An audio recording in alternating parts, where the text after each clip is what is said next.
It was an amazing image, and it was a spontaneous gesture on behalf of the Queen, because nothing like that's happened, although she was hugged in Washington in 1992, and there was a sort of suggestion of an arm round her by the Lizard of Oz, Paul Keating, former we were Prime just talking Minister. about that rather hilarious headline. Yes, and whether he actually had his hand on the royal persona remains, it's still a mystery, but he had his arm round.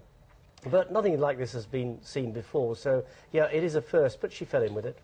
The Queen, of course, isn't known for being touchy-feely in public. Did she initiate it? Nobody's sure.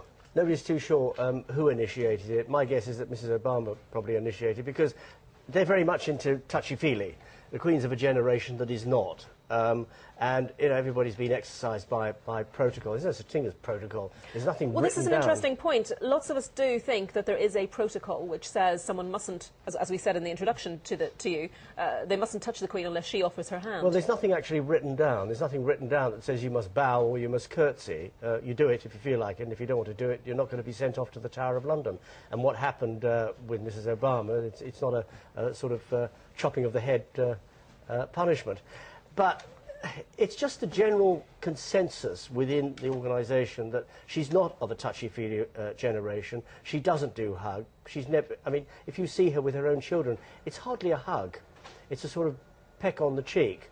But we're living in an age where even with strangers you're pecking them on the cheek. I personally don't care for it. And the Queen must have been very aware of the importance of the images coming from this meeting and their global significance. Very important, global significance. What is interesting, though, when the Obamas went to meet her for the meeting in the audience room, the Queen actually gave a proper handshake, which she very rarely does. And if you look at the pictures, it is a proper handshake rather than just extended fingers. So, yeah, we are aware of the image. We are aware of the global impact. The other thing that this has done, really, when Brown came back, that's Prime Minister Brown came back from the States in February, there was a feeling that this special relationship had somewhat disappeared.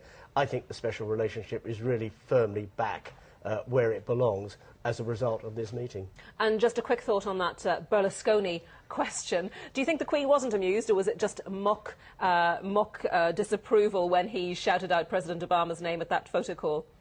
The Queen actually falls in with everything. She doesn't get phased out. She's been there before. She's been doing the job for 57 years. A lot of these people, when she started, weren't born. So, she's been there before. She's got the T-shirts. She's seen the video, and she's not phased out by any of it.